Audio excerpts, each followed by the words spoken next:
মানে এই জায়গায় বোঝা গেল যে কোনো মুমিন ব্যক্তি যদি উত্তম ধৈর্য ধারণ করে তার বিপদে, তাহলে আল্লাহ তাআলা তাকে ওই বিপদের চাইতে ভালো প্রতিদান দিতে পারে। সে ধারণাই করেনি কোনোদিন যে আমার সাথে রাসূল সাল্লাল্লাহু আলাইহি ওয়াসাল্লামের বিবাহ হতে পারে আমার স্বামী মারা যাওয়ার পরে।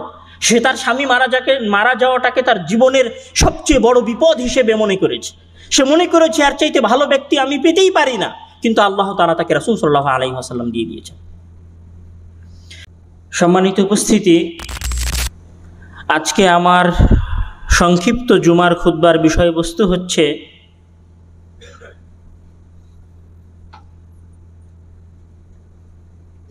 আল ইবতিলা তথা বালা মুসিবত বা বিপদ মুসিবতের পরীক্ষা। আল্লাহ তাআলা একজন মুমিন বান্দাকে জীবনের বিভিন্ন সময় বিভিন্ন বিপদ বিভিন্ন বালা মুসিবত দিয়ে পরীক্ষা করে থাকেন, এবং আমরা সমাজে চলাফেরায় বালা মুসিবতের সাথে অভ্যস্ত। আমাদের মধ্যে যে ব্যক্তি 5 ওয়াক্ত সালাত আদায় করে তার জীবনেও কষ্ট আছে। আমাদের মধ্যে যে ব্যক্তি 1 ওয়াক্ত সালাতও আদায় করে না তার জীবনেও কিন্তু কষ্ট আছে। তখন আমাদের মনের মধ্যে একটা প্রশ্ন জাগে যে যে ব্যক্তি ঈমানদার নয় তার জীবনে আল্লাহ কষ্ট দিতে পারেন, এটা স্বাভাবিক বিষয়। কিন্তু আমি আল্লাহ তাআলার 5 ওয়াক্ত সালাত আদায় করি, তাসবিহ তাহলিল করি, আল্লাহ তাআলাকে ডাকি, আল্লাহ তাআলার কাছে সাহায্য চাই, তারপরেও আসলে মহান আল্লাহ তাআলা আমাকে কেন বিপদ দেন, মহান আল্লাহ তাআলা আমাকে কেন পরীক্ষা করেন?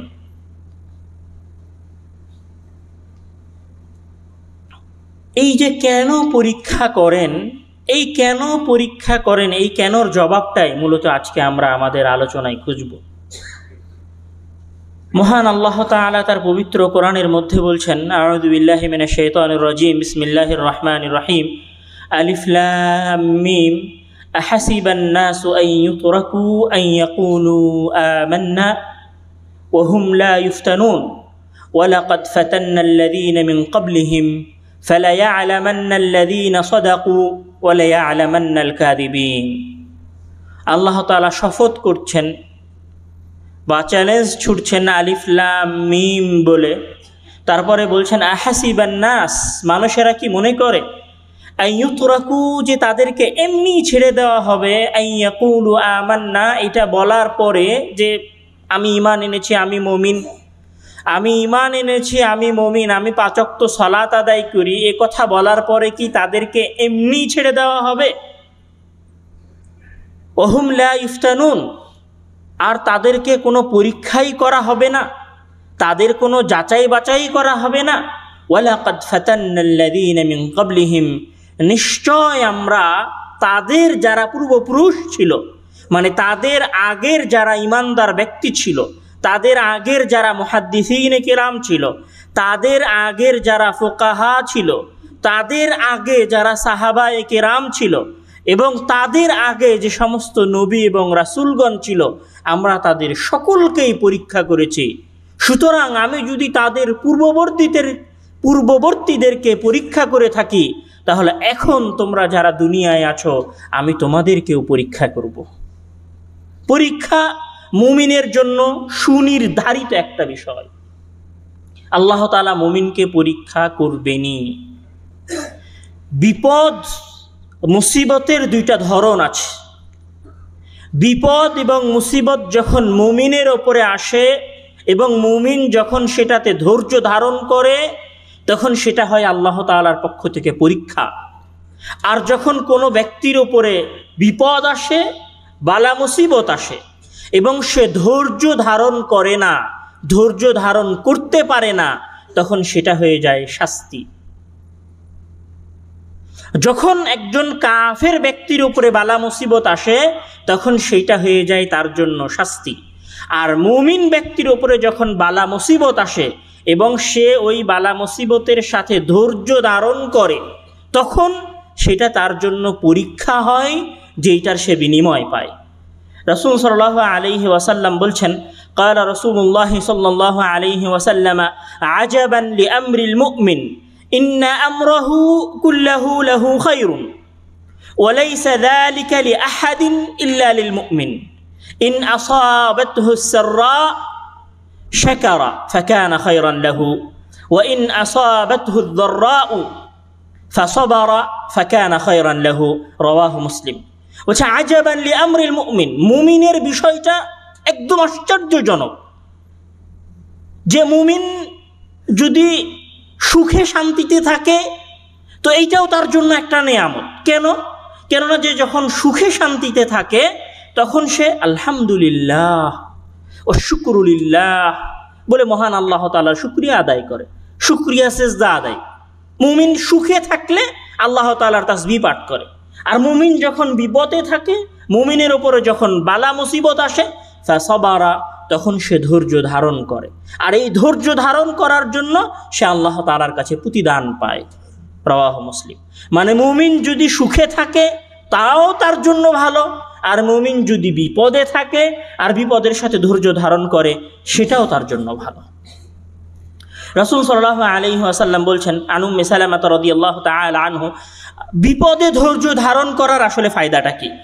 আন উম্মে সালামা রাদিয়াল্লাহু তাআলা আনহা أن النبي صلى الله أنها قالت سمعت رسول الله صلى الله عليه وسلم يقول ما من مسلم تصيبه مصيبة فيقول ما أمره الله إنا لله وإنا إليه راجعون اللهم أجرني في مصيبتي واخلف لي خيرا منها إلا أخلف الله له خيرا منها قالت فلما مات أبو سلمة قلت أي المسلمين خير من أبي سلمة أول بيت هاجر إلى رسول الله صلى الله عليه وسلم ثم إني قلتها فاخلف الله لي رسول الله صلى الله عليه وسلم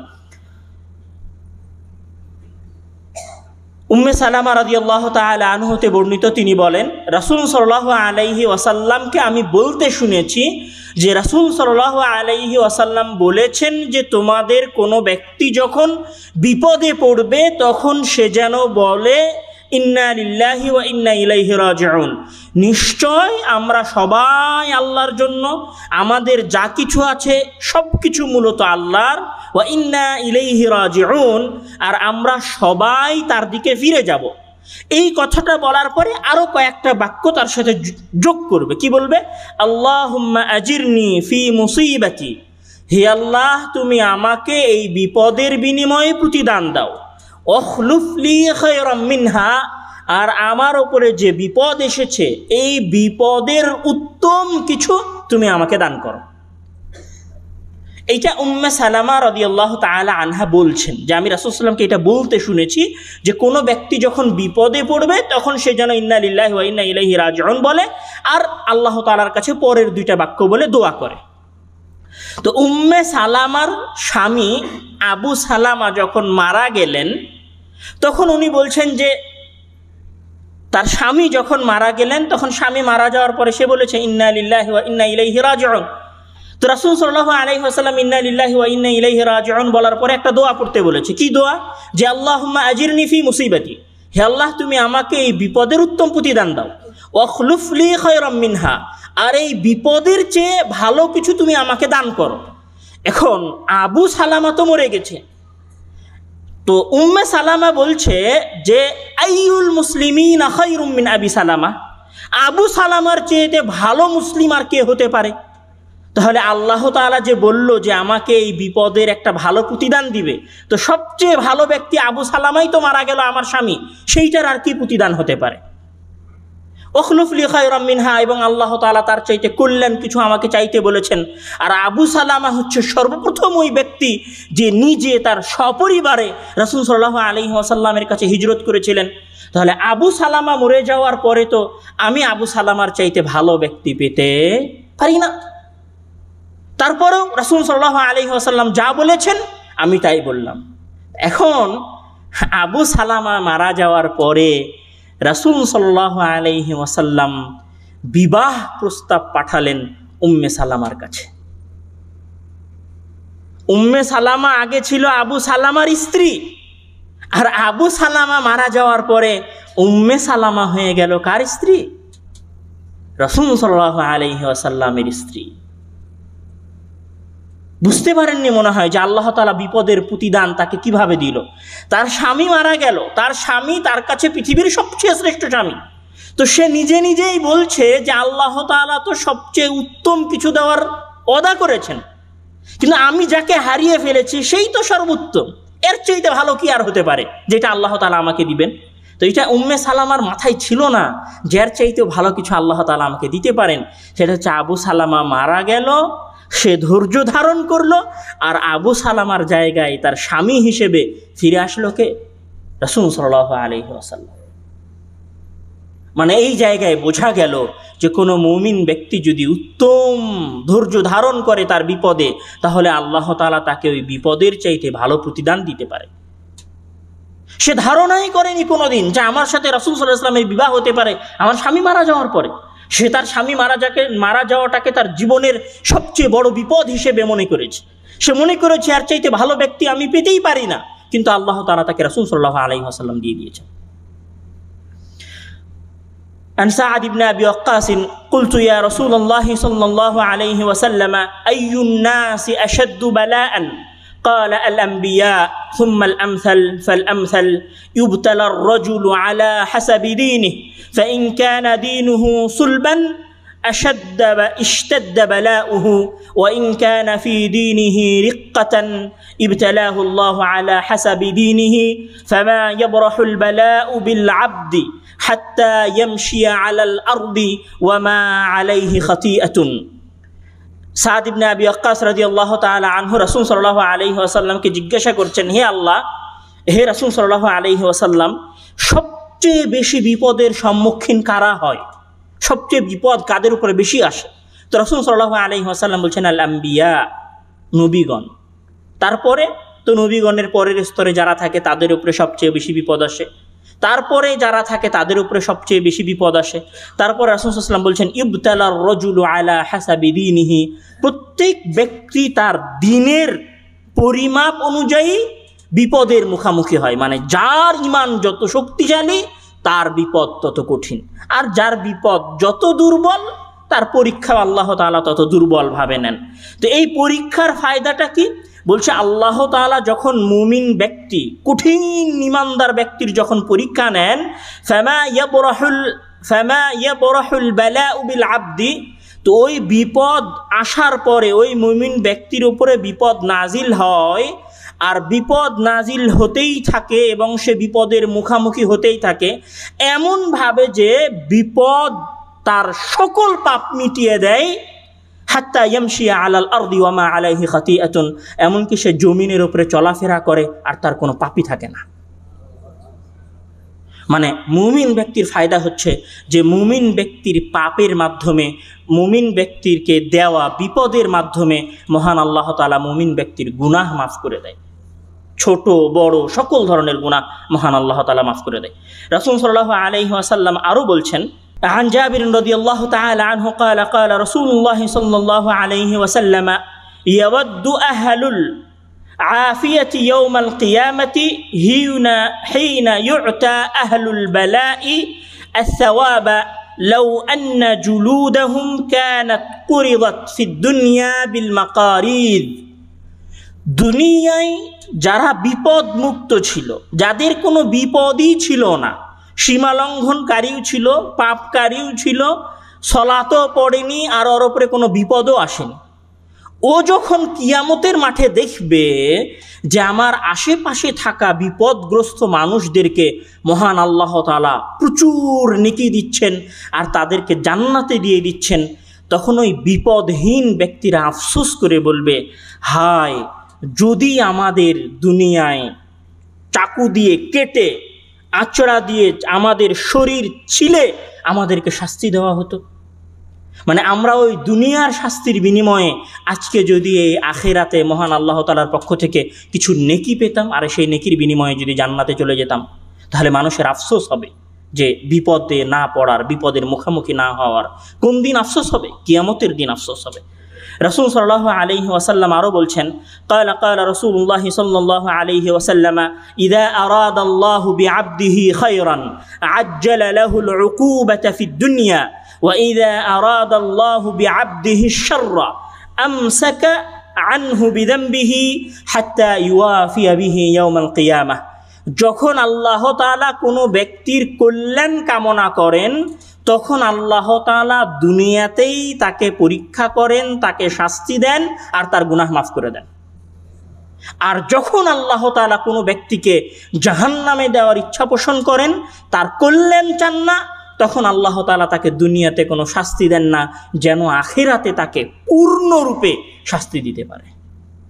তাহলে পরীক্ষার মাধ্যমে গুনাহ মাফ হয়। রাসূল সাল্লাল্লাহু আলাইহি ওয়াসাল্লাম বলছেন, মুসলিম শরীফের হাদিস, আন আয়েশা রাদিয়াল্লাহু তাআলা আনহা قالت قال رسول الله صلى الله عليه وسلم ما يصيب المؤمن من شوكة فما فوقها إلا رفع الله بها درجة أو حط عنه بها خطيئة। মুসলিম শরীফের হাদিস, আয়েশা রাদিয়াল্লাহু তাআলা আনহুর, যে রাসূল সাল্লাল্লাহু আলাইহি ওয়াসাল্লাম বলছেন যে একজন মুমিন ব্যক্তিকে যদি একটা কাঁটাও ফোটে, একটা কাঁটাও যদি তাকে আঘাত করে, তাহলে ওই একটা কাঁটা ফোটার বিনিময়েও, একটা কাঁটা শরীরে লাগার বিনিময়েও আল্লাহ তাআলা তার সম্মান বৃদ্ধি করে দেন এবং তার গুনাহ মাফ করে দেন।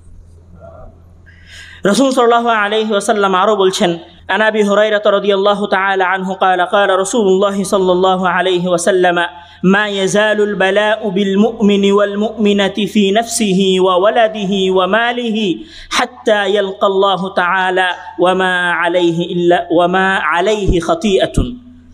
আবু হুরায়রা রাদিয়াল্লাহু তাআলা আনহুর হাদিস, যেটা তিরমিজিতে এসেছে এবং ইমাম আলবানী রাহিমাহুল্লাহ এই হাদিসকে সহিহ বলেছেন, যে মা ইয়াজালুল বালাউ বিল মুমিনি ওয়াল মুমিনাহ, একজন মুমিন অথবা মুমিনা ব্যক্তির উপর বিপদ আসে। কিভাবে বিপদ আসে? তার সন্তানের ক্ষতি হয়। কিভাবে বিপদ আসে? তার অর্থ সম্পদের ক্ষতি হয়। কিভাবে বিপদ আসে? তার ব্যবসা বাণিজ্যে লোকসান। কিভাবে বিপদ আসে? তার ছেলেটা অসুস্থ। তো বলছে যে তার উপর বিপদ আসতেই থাকে, হাত্তা ইয়ালকাল্লাহু তাআলা, এমনকি এই বিপদের মধ্যেই সে আল্লাহ তাআলার সাথে সাক্ষাৎ করে, মানে সে মারা যায় এবং আল্লাহ তাআলার সামনে গিয়ে ওঠে, ওয়ামা আলাইহি খাতিআতুন, এমত অবস্থায় যে তার কোনো গুনাহই থাকে না। রাসূল সাল্লাল্লাহু আলাইহি ওয়াসাল্লাম আরও বলছেন, قال النبي صلى الله عليه وسلم إن عظم الجزاء مع عظم البلاء وإن الله تعالى إذا أحب قوما ابتلاهم فمن رضي فله الرضا ومن سخط فله السخط। যে রাসূল সাল্লাল্লাহু আলাইহি ওয়াসাল্লামের হাদিস, নিশ্চয় বড় বিপদ বড় প্রতিদান নিয়ে আসে, নিশ্চয় বড় বিপদ বড় প্রতিদান নিয়ে আসে। ওয়া ইন্নাল্লাহ তাআলা ইযা আহাব্বা কওমান, আর যখন আল্লাহ তাআলা কোনো গোত্রকে ভালোবাসে, কোনো ব্যক্তিকে ভালোবাসে, কোনো পরিবারকে ভালোবাসে, ইবতালাহুমুল্লাহ, তখন আল্লাহ তাআলা তাদেরকে পরীক্ষায় নিমজ্জিত করেন। মানে আল্লাহ তাআলা ভালোবাসলে বান্দাকে পরীক্ষায় নিমজ্জিত করেন। ফামান রাদিয়া ফালাহুর রিদা, ওই বিপদে যে সন্তুষ্ট থাকে, বিপদে যে বলে না যে এরকম করলে হয়তো আমি বিপদে পড়তাম না, বিপদে যে ধৈর্যহীন হয়ে যায় না, বিপদে যে তার নসিবকে, তার ভাগ্যকে গালি দেয় না, সন্তুষ্টি হয়ে যায়, কি বলে? ইন্না লিল্লাহ, এ বাক্য বলে যে সন্তুষ্ট হয়ে যায়, আল্লাহ তাআলা তার উপর সন্তুষ্ট হয়ে যান। ওয়ামান সাখিতা, আর যে ব্যক্তি বিপদে অসন্তুষ্টি প্রকাশ করে, বিপদে অখুশি হয়ে যায়, নারাজ হয়ে যায় তাকদীর এবং ভাগ্যের ওপরে, আল্লাহ তাআলা তার উপরে নারাজ হয়ে যান।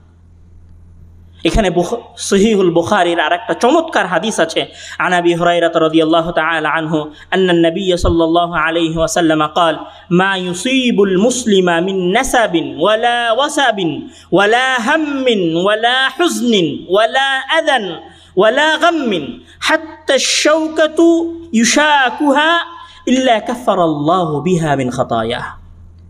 বলছে একজন মুমিন ব্যক্তি ক্লান্ত হয় না, একজন মুমিন ব্যক্তি রোগাক্রান্ত হয় না, একজন মুমিন ব্যক্তি দুশ্চিন্তাগ্রস্ত হয় না, একজন মুমিন ব্যক্তি বিপদেও পড়ে না, আর তার ওই প্রত্যেক বিপদ, প্রত্যেক পরিশ্রম, প্রত্যেক অসুস্থতার বিনিময়ে মহান আল্লাহ তাআলা তার গুনাহ মাফ করতে থাকেন। পুরো আলোচনার যেটা সারমর্ম সেটা হচ্ছে মহান আল্লাহ তাআলা পবিত্র কোরআনের মধ্যে বলছেন যে ওয়াবাশশিরিস সাবিরিন আল্লাযীনা ইযা আসাবাতহুম মুসিবাহ ক্বালু ইন্না লিল্লাহি ওয়া ইন্না ইলাইহি রাজিউন উলাইকা আলাইহিম সালাওয়াতুম মির রাব্বিহিম ওয়া রাহমাহ ওয়া উলাইকা হুমুল মুহতাদুন। বিপদ আসলে ইন্না লিল্লাহি ওয়া ইন্না ইলাইহি রাজিউন এই বাক্য বলতে হবে এবং এই বাক্য বলে ধৈর্য ধারণ করতে হবে। কেউ যদি এই বাক্য বলে ধৈর্য ধারণ করে তাহলে তার উপরে আল্লাহ তাআলার রহমত নাজিল হবে এবং সে পথ প্রদর্শিত হেদায়েত প্রাপ্ত সফলকাম ব্যক্তিদের অন্তর্ভুক্ত হবে। অর্থাৎ মুহাদ্দিসিনে কেরাম এই পুরো আলোচনার একটা সারমর্ম টেনেছেন যে আল্লাহ তাআলা মুমিন ব্যক্তিকে আখিরাতে শাস্তি দিতে চান না, তাই দুনিয়ায় ছোট ছোট শাস্তি দিয়ে ছোট ছোট পরীক্ষার মাধ্যমে তার গুনাহগুলো মাফ করে আখিরাতের বড় শাস্তি থেকে মহান আল্লাহ তাআলা তাকে নাজাত দেন। আমরা যারা প্রবাসী থাকি তাদের সকলের জীবনে বিভিন্ন ধরনের বালা মুসিবত আছে। এক একজনের বালা মুসিবতের কাহিনী, বিপদের কাহিনী, কষ্টের কাহিনী, দুঃখের কাহিনী, অশ্রু প্রবাহিত হওয়ার গল্প কিস্সা শেষ হবে না। এত দুঃখ কষ্ট, এত দুর্দশা, এত বালা মুসিবত আমার মনে হয় না যে অন্য আর সাধারণ মানুষের জীবনে আছে। যত বালা মুসিবত এবং যত দুঃখ দুর্দশা প্রবাসীদের জীবনে আছে। তাহলে আমরা প্রবাসী ভাইয়েরা কি করব? আউয়ালান, প্রথমে পূর্ণ মুমিন হওয়ার চেষ্টা করব। কেন?